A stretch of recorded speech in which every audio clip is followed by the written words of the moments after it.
हम महाकुंभ मेले की भक्तों कथा सुनाते हैं, पावन कथा सुनाते हैं। करे स्नान जहाँ भक्त करोड़ों पुण्य कमाते हैं, हम कथा सुनाते हैं। हम महाकुंभ मेले की भक्तों कथा सुनाते हैं, पावन कथा सुनाते हैं। करे स्नान जहाँ भक्त करोड़ों पुण्य कमाते हैं, हम कथा सुनाते हैं। वो भाग्यशाली कहलाते जो डुबकी यहाँ लगाते, वो भाग्यशाली कहलाते जो डुबकी यहाँ लगाते। प्रिय भक्तजनों, कुंभ मेला सनातन धर्म का बड़ा ही पावन पर्व है। इसमें करोड़ों श्रद्धालु स्नान करके पुण्य प्राप्त करते हैं। कुंभ मेले का आयोजन 12 वर्षों के पश्चात होता है। वहीं अर्ध कुंभ का आयोजन 6 वर्षों के पश्चात होता है। प्रिय भक्तों, कुंभ मेला 2 शब्दों का मिश्रण है। यूं तो कुंभ का अर्थ घड़ा अथवा सुराही होता है, किंतु वैदिक ग्रंथों में और पौराणिक कथाओं में इसका अर्थ अमृत भी है। वही मेला का अर्थ होता है मिलना।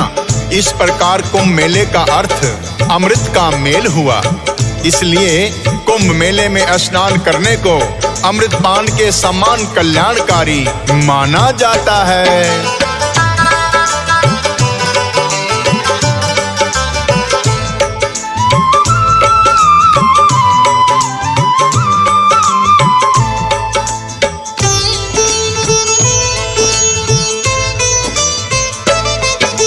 पावन तीर्थ 4 है जहाँ पे कुंभ मेला लगता है पौराणिक कथा एक जिसमें वर्णन मिलता है। प्रयागराज स्थान प्रथम और दूसरा है हरिद्वार, तीसरा पावन स्थान है नासिक और उज्जैन है 4। कुंभ मेला कब लगता है ये भक्तों तुम्हें बताए, जब बृहस्पति कुंभ राशि और सूर्य मेष में आए। 12 वर्षों के पश्चात ही ये बनता है योग, करने से स्नान कुंभ में मिटे दोष और रोग। भक्त सौभाग्यशाली है जो डुबकी लगाते हैं, पावन कथा सुनाते हैं। करे स्नान जहाँ भक्त करोड़ों पुण्य कमाते हैं, हम कथा सुनाते हैं। वो भाग्यशाली कहलाते जो डुबकी यहाँ लगाते, वो भाग्यशाली कहलाते जो डुबकी यहाँ लगाते। प्रिय भक्तजनों, जैसा कि हमने बताया कि कुंभ मेला भारतवर्ष में 4 स्थानों पर लगता है। आइए जानते हैं किस किस स्थान पर कब ये मेला लगता है। जब बृहस्पति वृषभ राशि में, जब सूर्य मकर राशि में गोचर करता है, तब प्रयागराज में कुंभ मेला आयोजित किया जाता है। हरिद्वार में कुंभ मेला तब आयोजित होता है जब बृहस्पति कुंभ राशि में और सूर्य मेष राशि में होता है।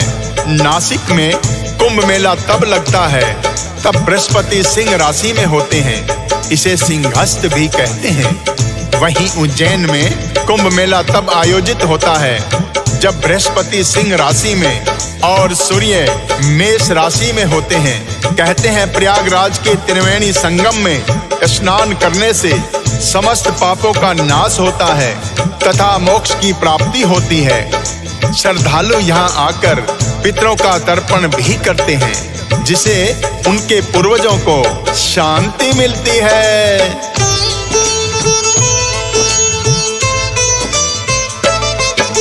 कुंभ स्नान तो भक्त बड़ा ही पावन माना जाए, संगम में करने स्नान जहाँ भक्त करोड़ों आए। पुण्य प्राप्त करते हैं नहा कर हो पापों का नाश, कुंभ स्नान को माना जाता सनातन धर्म में खास। एक प्रथा और है ये कुंभ की भक्तों तुम्हें बताए, नागा साधु सबसे पहले स्नान करने को आए, क्योंकि उसको शिव का ही अनुयायी मानते हैं। आओ भक्तों हम कारण अब पूरा जानते हैं, क्यों पहने नागा साधु ही डुबकी लगाते हैं, पावन कथा सुनाते हैं। कर स्नान जहाँ भक्त करोड़ों पुण्य कमाते हैं, हम कथा सुनाते हैं। वो भाग्यशाली कहलाते जो डुबकी यहाँ लगाते, वो भाग्यशाली कहलाते जो डुबकी यहाँ लगाते। प्रिय भक्तजनों, इस कथा के माध्यम से हम कुंभ स्नान का पौराणिक महत्व जानने की चेष्टा कर रहे हैं। कुंभ स्नान सदैव ही नागा साधुओं के स्नान से प्रारंभ होता है। प्रिय भक्तों, नागा साधु सनातन धर्म के साधक होते हैं। नागा का अर्थ होता है नग्न। ये साधु अपने तन पर वस्त्र धारण नहीं करते, अपितु भस्म से ही श्रृंगार करते हैं। भौतिक चीजों का त्याग करके इनका जीवन तप साधना और मोक्ष प्राप्ति के लिए होता है। नागा साधुओं को शैव परंपरा से जोड़ा गया है, तभी इन्हें शिव का अनुयायी मानते हैं। प्रिय भक्तों, क्योंकि सागर मंथन के कारण ही कुंभ स्नान की शुरुआत हुई थी और सागर मंथन में सर्वप्रथम कालकूट नामक विष निकला था, जिसे भगवान शंकर ने अपने कंठ में धारण किया था और उसके प्रभाव को शांत करने के लिए सभी देवताओं ने उन्हें गंगा जल से स्नान कराया था। तो शिव के अनुयायी नागा साधुओं को भी सर्वप्रथम स्नान करने की प्रथा चली। प्रिय भक्तों, सागर मंथन और कुंभ का आपस में क्या संबंध है, आइए जानते हैं।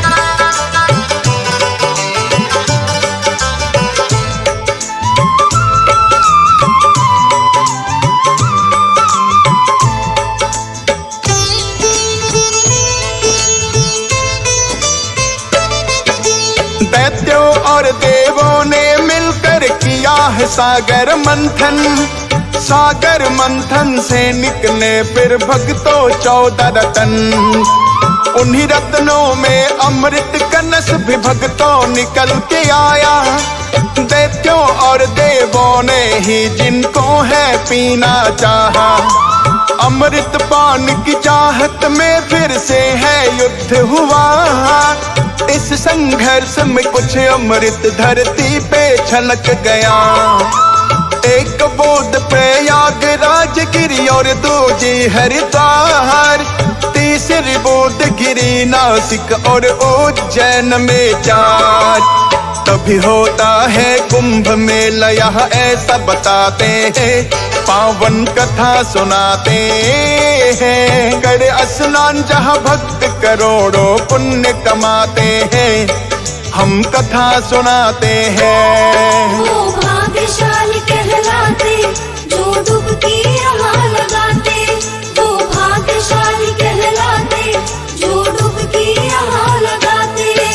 प्रिय भक्तजनों, अमृत पान की चाहत में जब देवासुर संग्राम हुआ, जो लगातार 12 दिनों तक चलता रहा, मान्यता है कि देवों का एक दिन धरती पर 1 वर्ष के समान होता है। अतः 12 दिनों को 12 वर्षों के समान माना जाएगा। तभी कुंभ मेले का आयोजन 12 वर्षों बाद किया जाता है। दैत्य और देवों के 12 दिनों चले इस युद्ध में तो 4 स्थान पर अमृत छलक गया था। वहां आज कुंभ मेले का आयोजन होता है। प्रिय भक्तों, इसी कथा में प्रसंग ये भी आया कि आखिर क्या कारण था कि दैत्य और देवों को सागर मंथन करना पड़ा। इसकी भी एक बड़ी ही रोचक कथा है, जो कि पुराणों में वर्णित मिलती है। आइए भक्तों सुनते हैं ये पावन कथा।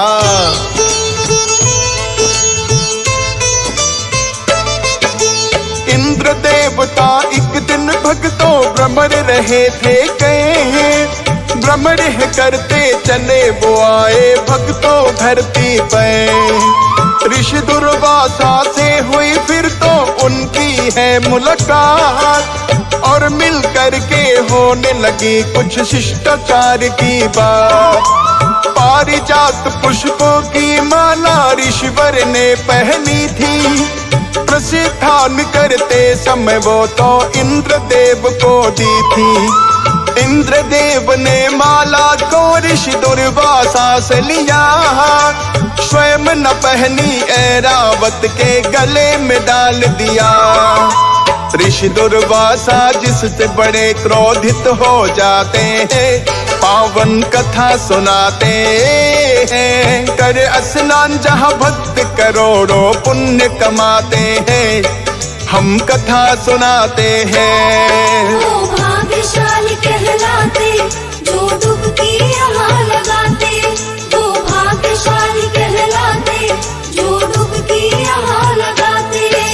प्रिय भक्तजनों, जैसे ही इंद्रदेव ने माला ऐरावत को पहनाई तो उसने भी उसे अपनी सूंड से उठाकर दूर फेंक दिया। इस पर ऋषि दुर्वासा को बड़ा ही क्रोध आया और उन्होंने क्रोधित होकर कहा कि तुमने मेरे उपहार का उपहास किया है। हे इंद्र, तुम्हें स्वर्ग सिंहासन पर विराजमान होकर बड़ा ही अहंकार हो गया है। मेरा श्राप है कि तुम्हारा स्वर्ग श्रीहीन हो जाएगा और तुम सभी देवता जिस स्वर्ग के ऐश्वर्य पर गर्व करते हो वो भी तुमसे छिन जाएगा।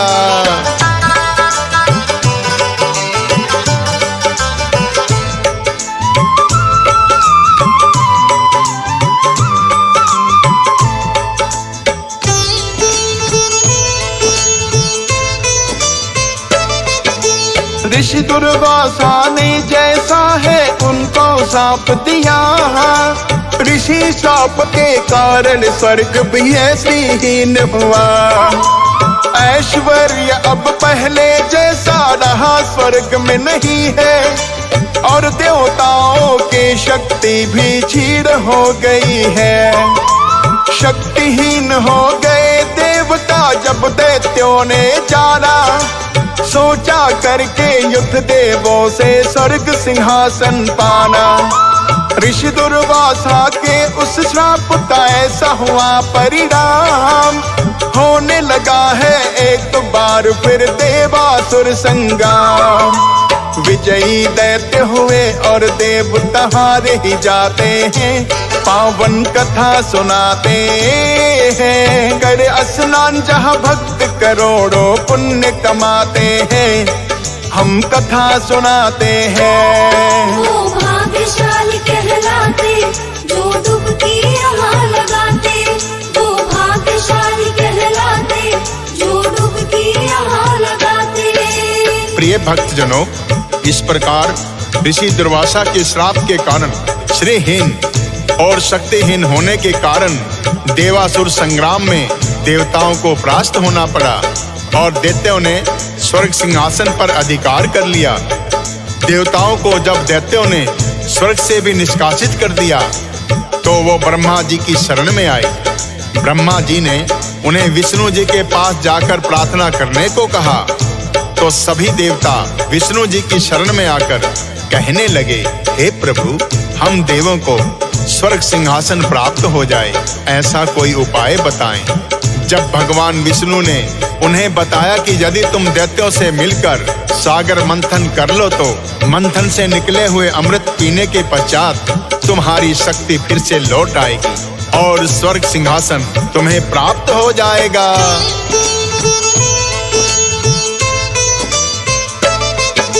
विष्णु जी ने इंद्रदेव को यही उपाय बताया। दैत्यों के संग मिलकर जो सागर मंथन करवाया, सागर मंथन से अमृत निकले तो करना पान। अमृत पान की चाहत में वो भी जाएंगे मान। दैत्य राज है राजा बलि, तुम जाकर उन्हें मनाओ। दोनों मिलकर अमृत बांटे, जाकर उन्हें बताओ। राजा बलि जो मान गए सागर मंथन की खातिर, ले आएंगे दैत्यों को मंथन के लिए बुला गए। इतना सुनकर इंद्रदेव उन्हें शीश झुकाते हैं, पावन कथा सुनाते हैं। कर स्नान जहाँ भक्त करोड़ों पुण्य कमाते हैं, हम कथा सुनाते हैं। वो भाग्यशाली कहलाते जो डुबकी यहाँ लगाते, वो भाग्यशाली कहलाते जो डुबकी यहाँ लगाते। प्रिय भक्तजनों, इस प्रकार विष्णु जी के वचन सुनकर इंद्रदेव ने उन्हें प्रणाम किया और वो दैत्यों के राजा बलि के पास आए और कहने लगे, हे दैत्यराज बलि, यदि हम देवगण और सभी दैत्य मिलकर सागर मंथन कर लें तो सागर मंथन से अमृत कलश निकलेगा, जिसे हम सभी मिल बांट कर पी लेंगे और सदा सदा के लिए अमृत को प्राप्त कर लेंगे। दैत्यराज बलि को इंद्रदेव का सुझाव उचित लगा और वो सभी दैत्यों सहित सागर मंथन के लिए तैयार हो गए।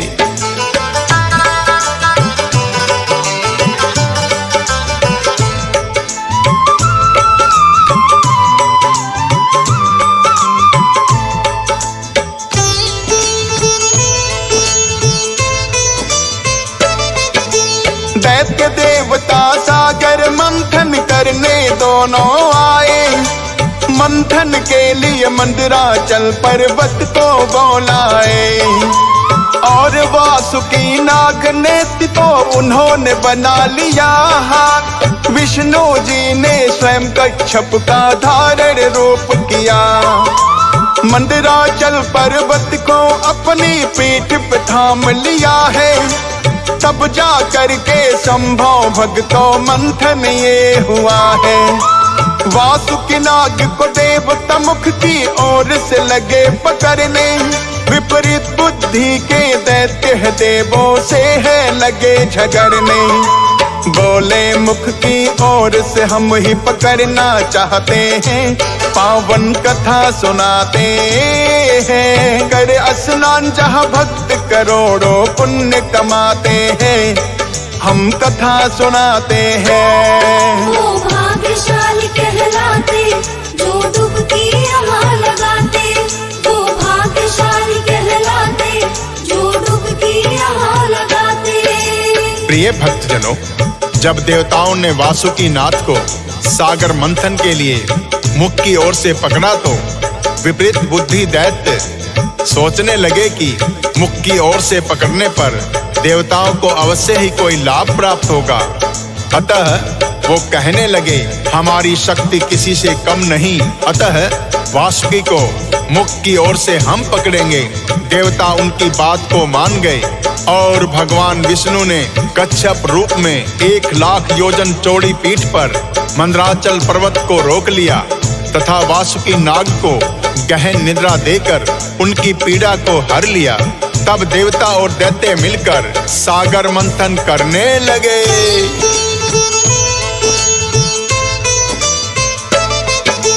सबसे पहले कालकूट विष मंथन से निकला, जिसकी ज्वाला दैत्य देव दोनों को रही जला। कालकूट विष को तो देख के दोनों पक्ष घबराए, नहीं कोई सक्षम इतना जो इस धारण कर पाए। भोलेनाथ की शरण में आए, कालकूट को ले गए। कालकूट विष भोलेनाथ ने धारण लिया है गए। माता पार्वती ने किंतु उस कंठ में रोक दिया, लेकिन भोलेनाथ का तब भी नीला कंठ हुआ। भोलेनाथ तो नीलकंठ तब से कहलाते हैं, पावन कथा सुनाते हैं। कर स्नान जहाँ भक्त करोड़ों पुण्य कमाते हैं, हम कथा सुनाते हैं। वो भाग्यशाली कहलाते जो डुबकी यहाँ लगाते, वो भाग्यशाली कहलाते जो डुबकी यहाँ लगाते। प्रिय भक्तजनों, इसके पश्चात सागर मंथन से कामधेनु गाय निकली, जिसे ऋषियों ने रख लिया। तत्पश्चात उच्चय सर्वा नामक घोड़ा निकला, जिसे दैत्यराज बलि ने अपने पास रखा। इसके पश्चात ऐरावत हाथी निकला, जिसे देवराज इंद्र ने अपना वाहन बना लिया। ऐरावत के पश्चात कौतुक मणि सागर मंथन से निकली, जिसे भगवान विष्णु ने धारण किया। फिर कल्प वृक्ष निकला तो देवताओं ने ले लिया। तत्पश्चात रंभा नामक अप्सरा निकली जो देवलोक में नर्तकी बनी। इसके पश्चात महालक्ष्मी प्रकट हुई, जिसे दैत्य और देवता दोनों रखना चाहते थे, किंतु उन्होंने अपनी इच्छा से भगवान विष्णु को ही मांग लिया। इसके पश्चात कन्या रूप में वारुणी प्रकट हुई, जिसे असुरों ने ग्रहण किया। फिर चंद्रमा प्रकट हुए, जिसे भगवान भोलेनाथ ने अपने मस्तक पर धारण किया। इसके पश्चात पारिजात वृक्ष तथा 5 जन्य शंख निकले और अंत में धन्वंतरी अमृत कलश लेकर प्रकट हुए। अमृत कलश को असुरों ने धन्वंतरी के हाथ से छीन लिया, किंतु देवराज इंद्र का पुत्र जयंत असुरों से भी अमृत कलश को लेकर आकाश मार्ग में उड़ गया। अमृत कलश पाने की चाहत में एक बार फिर से देवासुर संग्राम होने लगा।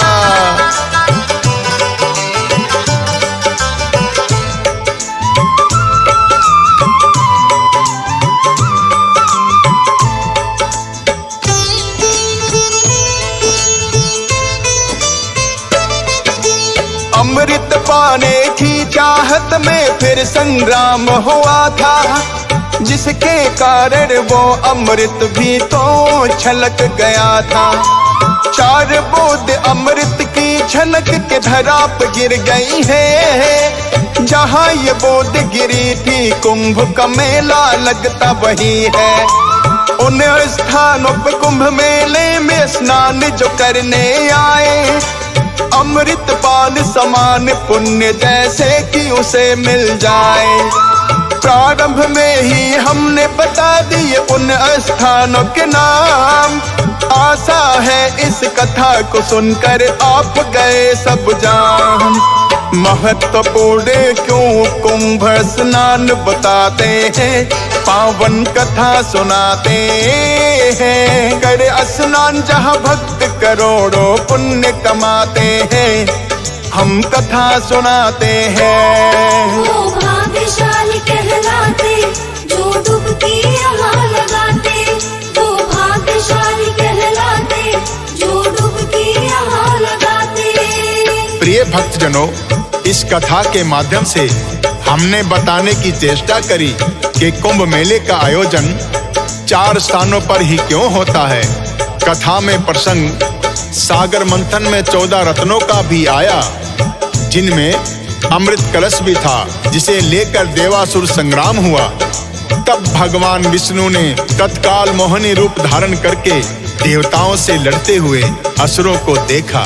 विश्व मोहिनी रूप देखकर तो कामदेव को भस्म करने वाले स्वयं ब्रह्म ज्ञानी भगवान भोलेनाथ भी मोहित हो गए थे। फिर असुरों और देवों की तो बात ही क्या है।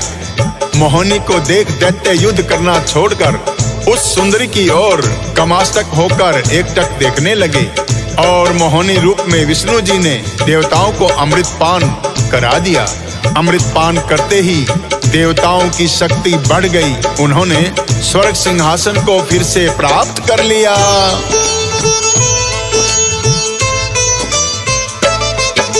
देवासुर संग्राम में अमृत छलकने के ही कारण 4 स्थान धरती के हो गए अमृत के समपावन। कुंभ मेले का भक्त जहाँ पे होता है आयोजन, करे स्नान जहाँ पुण्य प्राप्त करे लाखों करोड़ों भक्तजन। हंसराज रल्हन ने आकर डुबकी जो है लगाई, जन्म जन्म की हो गई जैसे उनकी सफल कमाई। भाव से गाकर हंसराज ने किया कथा का वर्णन, फौजी सुरेश ने जिसे लिखा है करके शारदे सिमरन। सुनकर लाखों भक्त प्रेम अपना दर्शाते हैं, पावन कथा सुनाते हैं। कर स्नान जहाँ भक्त करोड़ों पुण्य कमाते हैं, हम कथा सुनाते हैं। वो भाग्यशाली कहलाते जो डुबकी यहाँ लगाते। वो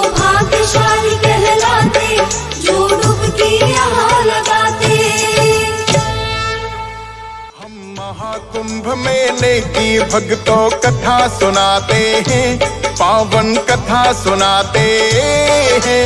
करे स्नान जहाँ भक्त करोड़ों पुण्य कमाते हैं, हम कथा सुनाते हैं।